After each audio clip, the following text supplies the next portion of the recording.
Assalamu alaikum. This is Saidur Rahman, a teacher of Jamiatul Hanafiya. Welcome to all of you in another new video.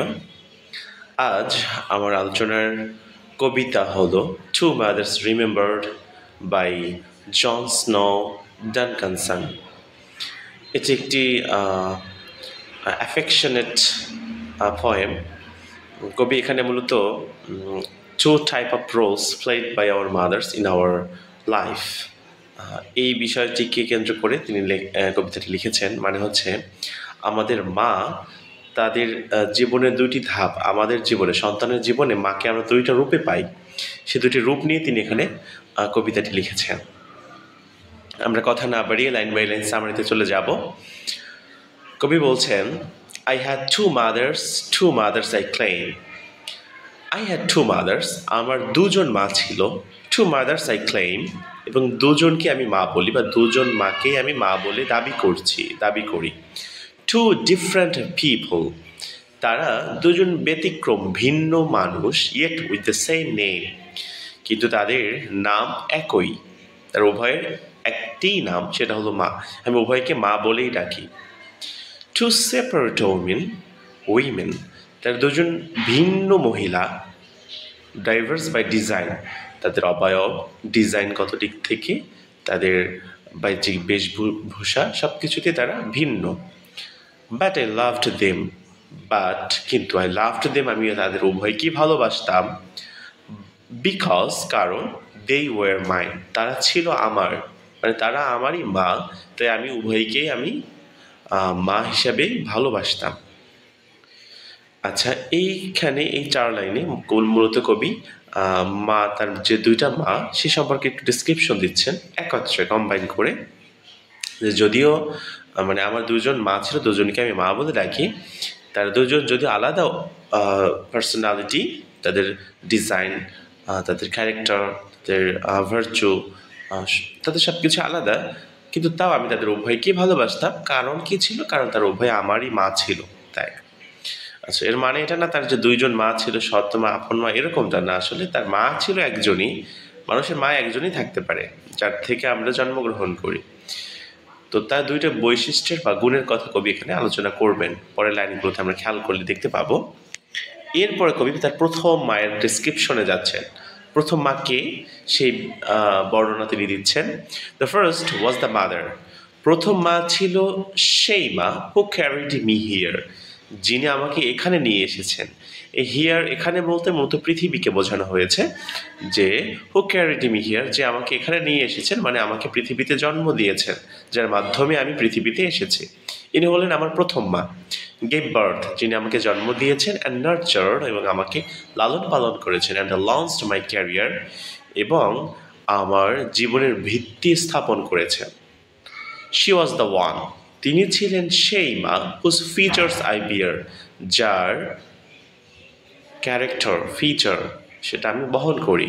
Complete with the facial expression I were, এবং তার মুখ অবয়বও আমি হুবহুই পরিধান করে আছে, মানে তার মুখের আকৃতির সাথে, মুখের অবয়বের সাথে আমার যথেষ্ট মিল। শি গেভ মি হার লাভ, সে আমাকে দিয়েছে হার লাভ, তার ভালোবাসা। হুইচ ফলোস মি ইয়েট, যেটা আমাকে এখনও অনুসরণ করে। এটার মানে হলো আমার মা আমাকে যেভাবে ভালোবাসতো, সেই ভালোবাসাটা আজও আমার ভেতরে আছে, আমি এখনও সেটা অনুভব করতে পারি। along with examples in life she set, এবং জীবনে তিনি যে উদাহরণ বা বিভিন্ন জিনিস যেগুলো তিনি সেট করে গিয়েছেন, সেটা এখনও আমার জীবনে রয়ে গেছে, এখনও আমার জীবনে আছে। অ্যাজ আই গট ওল্ডার, এরপর তিনি তার দ্বিতীয় মায়ের কথা নিয়ে আসছেন এখানে। অ্যাজ আই গট ওল্ডার, যখন আমি একটু বয়স্ক, বৃদ্ধ হতে শুরু করলাম, এখানে মূলত বৃদ্ধ হবে না, আমার বয়স যখন একটু বাড়া শুরু করলো, শি সামহাউ ইয়ঙ্গার গ্রিউ, এবং তখন আমি খেয়াল করলাম আমার মা শি সামহাউ ইয়ঙ্গার গ্রিউ, তিনি যুবতী বা ছোট হতে শুরু করলেন। তিনি এখন আর বয়স্ক কেউ নয়, সে আস্তে আস্তে এখন মনে হচ্ছে তার যৌবনকালটা পেরিয়ে তিনি এখন আবার ছোট হচ্ছেন, ইয়ঙ্গার হচ্ছেন। And we had love as just mother and daughters do, এবং আমরা হাসতাম as just mother and daughter do, যেভাবে মা ও তার কন্যা একত্রে হাসাহাসি করে। বাট কিন্তু then come the time that her mind clouded so, কিন্তু একটি সময় চলে আসলো, the time that her mind clouded so, যখন তার মনটা মেঘাচ্ছন্ন হয়ে গেল এবং মলিন হয়ে গেল। কথাটা দ্বারা কবি বুঝিয়েছেন আমার মাকে আর আমার আগের মতো লাগছিল না। একটা সময় এলো যে সময় আমার মা আমাকে যেভাবে আগে ভালোবাসতো, আমি সেই ভালোবাসাটা, সেই মমতা, সেটা তার ভিতরে আর দেখতে পেলাম না। তাকে আমার মনে হলো তিনি মেঘাচ্ছন্ন বা রসকসহীন, আগের মতো হাস্যোজ্জ্বল নেই। এই কথাটা কবি বলেছেন। আচ্ছা, এর পরের লাইনে অ্যান্ড এ সেন্সড দ্যাট, এবং আমি বুঝতে পারলাম যে, অনুভব করতে পারলাম যে, the mother I knew would soon go, আমি যেই মাকে এতদিন চিনতাম, উড নাও গো, তিনি হয়তো এখন চলে যাবেন। মানে হলো তিনি পরিবর্তন হয়ে যাবেন, এটা কবি বুঝিয়েছেন। সো কুইকলি শি চেঞ্জড, তাই খুব দ্রুতই তিনি পরিবর্তন হয়ে গেলেন, টার্ন ইনটু দ্য আদার, এবং তিনি অন্য মায়ে রূপান্তরিত হলেন বা অন্য মায়ের বৈশিষ্ট্য ধারণ করলেন।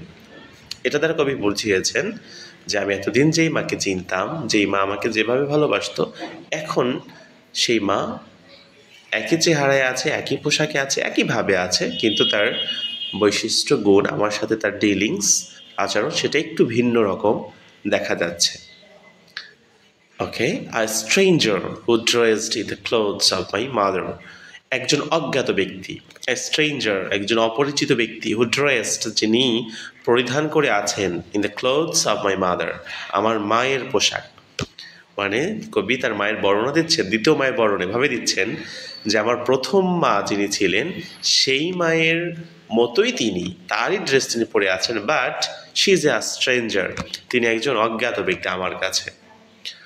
ওহ, she look the same at least at arms length, কবি বলছেন শি লুকড দ্য সেম, তাকে দেখতে একই রকম লাগছে, আমার ওই আগের মায়ের মতোই একই রকম লাগছে, at least at arms length, এক হাত দূরত্ব থেকেও তাকে আমার মায়ের মতোই লাগছে।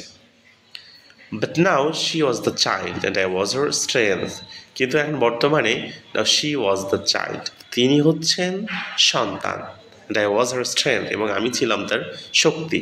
মানে মা এখন বৃদ্ধ হয়ে তিনি ছোট হয়ে গিয়েছেন। ছোট বলতে মনে হচ্ছে তিনি শৈশবে ফিরে গেছেন, ছোট বাচ্চা হয়ে গেছেন, এবং আমি হচ্ছি তার একমাত্র স্ট্রেংথ, শক্তি। With come full circle we men three, কবি বলছেন আমরা ঘুরে আসলাম, মানে আমরা মনে হচ্ছে সার্কেলে ঘুরছি, ঘূর্ণায়মান, উইমেন থ্রি, আমরা এখানে তিনজন মেয়ে। মাই মাদার দ্য ফার্স্ট, আমার মা হলেন প্রথম, দ্য সেকেন্ড, এবং আমার মা তিনি আবার দ্বিতীয়, অ্যান্ড মি, এবং আমি, মানে আমার মা দুইটা, একটা ছিল আমার শৈশবে এক মা, এবং মা দ্বিতীয় যিনি একটু বয়স্ক হয়েছেন, অ্যান্ড মি, এবং আমি। মানে কবি এখানে তিনজন পার্সোনালিটি কথা বর্ণনা করেছেন, যে আমার মনে হচ্ছে আমরা ঘুরে আসলাম, মা ছিল, আমি ছিলাম, এখন তারপর আবার মা এবং আমি, মানে আমি একজনই আছে, আমার মা এখন দুজন হয়ে গেল, এটা কবি বললেন। My mother the first, the second, and me, if my own children should come to a day, এবার কবি বলছেন এবং যদি আমার বাচ্চাদের, আমার যে সন্তান যারা আসবে, তাদের জীবনেও যদি এমন একটি সময় আসে, when a new mother comes and the old goes away, যখন তাদের নতুন একটি মা চলে আসবে এবং পুরাতন যিনি মা ছিলেন তিনি যদি চলে যান এভাবে, I would ask of them nothing but I didn't do, আমি তাদেরকে কিছুই তাদের কাছে জিজ্ঞেস করবো না বা চাইবো না, that I didn't do, যেটা আমি করতে পারিনি। Love both of your mothers, তোমার উভয় মাকেই ভালোবাসো, as both have loved you, যেমনিভাবে উভয় তোমাকে ভালোবেসেছে শৈশবে। ওকে, এটা ছিল কবিতার লাইন বাই লাইন সামারি। আশা করছি তোমরা বুঝতে পেরেছ। যদি কোথাও কোনো সমস্যা মনে হয়, you can comment below next to the video, and Allah Hafiz for tomorrow. Inshallah we'll meet soon again. Allah Hafiz.